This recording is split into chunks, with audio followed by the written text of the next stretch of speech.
Welcome to stock markets with KR. बाजार की बातें विद केआर में स्वागत है आपका। आज बात करते हैं weekly analysis of Nifty, bank Nifty and usually हम लोग टॉप स्टॉक्स देखते हैं। आज top stocks in its true sense देखेंगे, the top gainers for the week in all futures and option stocks as well as the top losers जो FNO stocks में थे। तो आज देखते हैं, शुरुआत करेंगे हम लोग ऑब्वियसली निफ्टी के वीकली चार्ट से। And what we can see here is एक बहुत बड़ा सा रेड कैंडल है, ऑलमोस्ट मारूबोजू टाइप का कैंडल है ये। हम लोग देख सकते हैं down 3%। So the high that it made was 17639 and the low which is very close to the close as well is 16966। अभी क्लोज देख सकता है 16985 का, तो जो अंतर है, जो डिफरेंस है between the low and the close, very negligible I'd say। Same goes for high and open। So clearly it is very strong selling, very similar जो हम लोग ने 22 नवंबर के वीक में देखा था, very similar candle in fact। 4.16% down on that day and now we're seeing down 3%। So वो हिसाब से it's actually closed lower than that level as well, which is not a very bullish sign at all। Plus 17,000 के नीचे week की close किया है। So as of now the bias, if you call it, has clearly been on the selling side। अब देखते हैं आगे कैसा कैसा जाता है इन टर्म्स ऑफ लेवल्स। हम लोग अगर डेली चार्ट के लेवल्स की बात करें, so you have that video right here. Bears drag Nifty below 17 के, बुल स्लीपिंग, ये वाले वीडियो में आपको मिल जाएंगे। बट अगर वीकली चार्ट के लेवल्स की बात करते हैं, then we can see 16766 is an important zone. यहाँ पे एक गैप है। अभी अगर वो गैप फिल होता है, आई मीन गैप उतना बड़ा नहीं है, but if the gap is filled then 16700 भी रिटेस्ट हो सकता है। And after that 16500। So around 400 points तक के नीचे के लेवल्स हैं। If we talk about upside, तो पहला जो रेजिस्टेंस आने वाला है, obviously it's gonna be that 17000 level, क्योंकि बहुत इंपॉर्टेंट साइकोलॉजिकल लेवल बन जाता है। उसके बाद I would say possibly somewhere around here 17330 340 के आसपास, विच इज अनदर लेवल जो हम लोग ने पहले भी बात की है। So I do recommend watching this video, bears drag Nifty below 17 के, बुल स्लीपिंग। पिंड कमेंट में मैं डाल दूंगा, आप देख पाओगे। But for a quick snapshot of the levels, ये है वो। सो आप देख सकते हो, these are the levels again, just for your ease and convenience, ये आप देख सकते हो। And we can clearly see कि पिछला हफ्ता जो it's been relentless selling, there was just one green candle, और वो ग्रीन कैंडल भी एक्चुअली नेगेटिव ही था, बिकॉज ईओडी बेसिस पे प्रीवियस क्लोज के नीचे क्लोज हुआ है। So just tremendous selling overall. और अगर मूविंग एवरेजेस की बात करते हैं, then we can see it's actually breached the 220 MA as well. बाकी सारे एमएस काफी नीचे है, 50 MAs, quite some time to go for that. Hopefully 15981 पर है वो। सो देखते हैं वो कैसा जाता है। Now coming to bank Nifty. Bank Nifty हम देख सकते हैं, by the way, like subscribe comment and share, it's an old text of mine, but ठीक है, you can choose to follow it if you want to. Bank Nifty हम लोग देख सकते हैं, it's once again at its lowest recent close. तो in fact सितंबर से पहले, इनफैक्ट अगस्त के आसपास उसने लास्ट यहाँ पे क्लोज दिया था, and after that it's just held above. In fact this level, ये वाला जो लेवल है, मुझे थोड़ी सी सर्दी है, so please bear with me. ये वाला जो 35700 का जो लेवल है, वहां के आसपास ही हम लोग ने प्रीवियसली थोड़ा सपोर्ट देखा था, and it's a level I believe I have marked is well over here. But वहां से हम लोग ने रेजिस्टेंस देखा है आज, rather in this week. We can see कि जो 35800 के आसपास का जोन है, जो एक इंपॉर्टेंट जोन मैंने मार्क किया था, वहां से भी वो नीचे आया है। It is not been able to hold that level. So possibly this zone, again, this is an intraday zone or a daily chart zone here। ये जोन के आसपास आ सकता है। That's around 35,000 34,900 के आसपास का। और अगर वो भी रिजेक्ट कर देता है, then 34,400 again, that's a very very big range। But then again, ये पिछले हफ्ते में 1,500 पॉइंट गिरा है। And what's even more interesting is that वो 1,500 पॉइंट में से 1000 पॉइंट तो सिर्फ फ्राइडे के ही हैं। So we can see tremendous selling going into the end of the week। So देखते हैं कैसा जाता है। Again, this is the daily chart just for your reference। Let's see। RSI below 40 on the daily chart of both Nifty and Bank Nifty। और अगर weekly chart देखते हैं तो it is right below 50 for Bank Nifty and at 50 for Nifty. तो देखते हैं again these top stocks that I have, Reliance और सब, वो तो हम लोग ने पहले भी बात की है in this daily analysis video. But weekly chart we'll just take a look at. I won't take much of your time in this. Reliance ने वो इंपॉर्टेंट लेवल तोड़ा है. HDFC bank is at that important level right here. अगर वो तोड़ता है तो 1320 1340 पे आ सकता है. Infosys ATH level, ATH close above 1800, very good sign. और फ्राइडे को एक्चुअली मैंने पार्शियल, एकदम पार्शियल पोजीशन एग्जिट की है. Majority of my position still goes on at around 26% return पे एग्जिट किया है मैंने.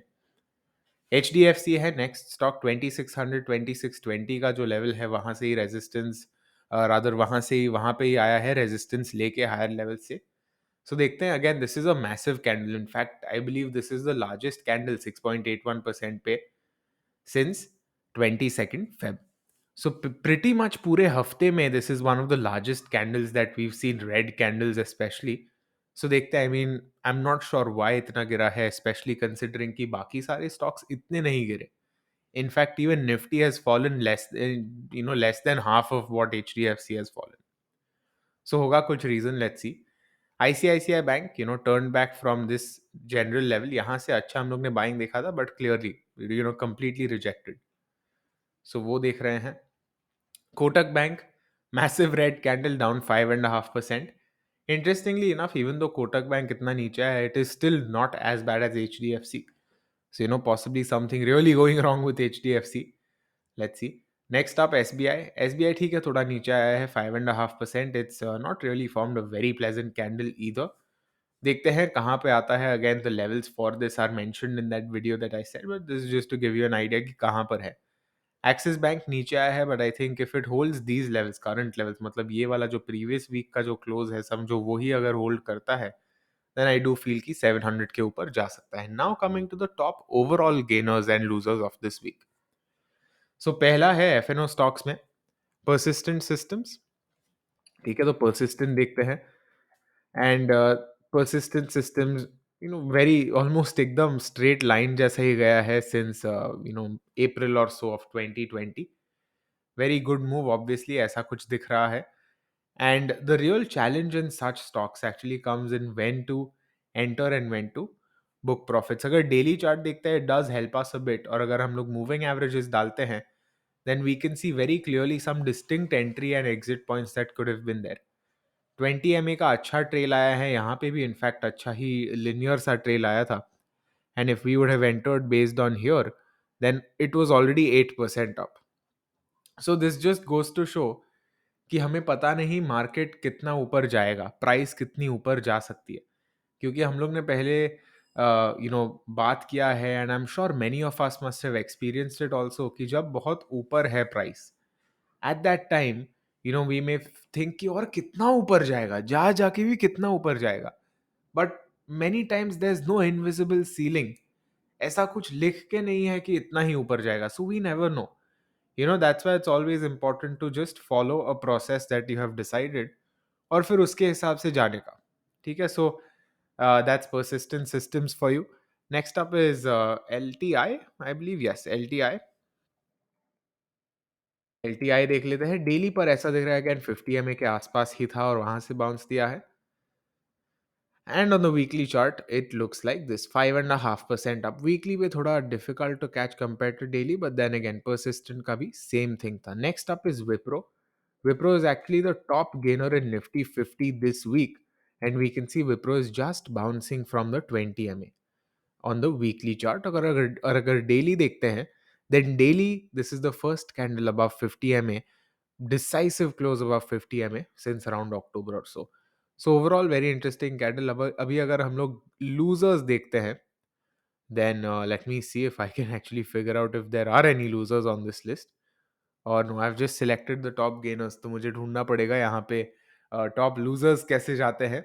So yeah, I just actually selected Google पे. So let's see, weekly losers NSE. This is a quick behind the scenes as well. आपको मिल रहा है unseen footage of how I managed to find these stocks. So you can see it's just a quick Google search. And let me see, trend line का था previous results. Again, I'm not really, मैं उनको कुछ endorse नहीं कर रहा, but still it just happened to be one of the results on this list. तो यहाँ पे मैंने क्या किया, I just went here and I selected. नीचे स्क्रॉल कर करके आई बिलीव यहीं कहीं कहीं था। अ, किधर है स्क्रॉल कर करके basically you go to futures and option stocks and then यहाँ पे आप कर सकते हो। So clearly one thing we see, इसकी जो टॉप गेनर्स थे, top most gainer was 7% Persistent. Top loser is more than double that, Shriram. ठीक है, Shriram, I believe Shriram as a group का कुछ इंपॉर्टेंट न्यूज या कुछ इंपॉर्टेंट थिंग है। So you might want to check that out before you actually you know make a decision और take a call based on this. So वो ध्यान में रखना। I think there some group company level something, so वो ध्यान में रखना आप। And we can see 15.3% down now. How could you have possibly foresaw this or foreseen this, foretold this? It's difficult. हमेशा ऐसा नहीं होता कि आप हर हर टाइम कोई अगर फॉल आता है उसे प्रिडिक्ट कर पाओगे, but possibly one indication could have been rejection at 20 MA। And in general अगर आपका कोई ट्रेल हिट हो रहा है या कोई आपका स्टॉप हिट हो रहा है तो बस ले लीजिए gracefully. What else can we do? Next top loser is Vodafone Idea after a pretty much dream run these past couple of weeks. थोड़ा सा नीचे आया है, 14% down. And that's what we are seeing. 200 MA on the weekly chart के आसपास है। So fair enough. Also around 15 के आसपास वो क्लियरली रिजेक्ट किया था। 16 आई बिलीव हाई था, 16.8 was the high, so वहां से नीचे आया। I mean, I think it's fine. Let's see, this is the right now we can see this is the most recent, or rather the most recent previous all time high। अब all time high नहीं, 52 week high। So अगर 13.8 से support लेता है then I think there's a good chance that we might see some good movements later on। Next up is IEX। IEX जो लोग सब बोल रहे थे कि अरे क्या रॉकेट जैसे ऊपर जा रहा है, happens to be one of the top losers। और हम लोग देख सकते हैं it's down 13.26%। Now one lesson from this specifically is कि don't just blindly buy into the hype। जरा देख लो खुद। अगर आपने पिछले हफ्ते देखा होता IEX ये है वो है best stock in the world, ये वो ट्विटर विटर पे देख के अगर आप उस लालच में गिर जाते then you might have possibly paid the price। आपका स्टॉप हिट हो गया होता। इनफैक्ट आई बिलीव हम लोग ने यहाँ पर ही बात की थी about IEX on 10th December। or yeah, your stop might have been hit। So it's always important to wait for your right level। For example अभी 50 MA के आसपास है, अगर यहाँ से थोड़ा सपोर्ट लेता है then it still becomes a good pick I'd say, because at least you're buying at a relatively lower level। But अगर आप एकदम हाई लेवल पे बाय कर रहे हो और if you are just not looking at anything and then buying, then it might be a problem. In fact अगर आप अच्छे से सोच समझ के कोई इवन एक थॉट प्रोसेस है पर अगर उससे सोच समझ के नहीं स्टिक करते then it can lead to severe losses। And in our case that loss was 9 lakh rupees। You can check that video out यहाँ पे। It's a relatively short video, 7 minute का video है, but it will definitely teach you some very very very important and very very time sensitive things I'd say। So वो जरूर देखना। Anyway, that's about it for this one। I hope you found it helpful and informative। मिलते हैं in the daily market analysis this coming week।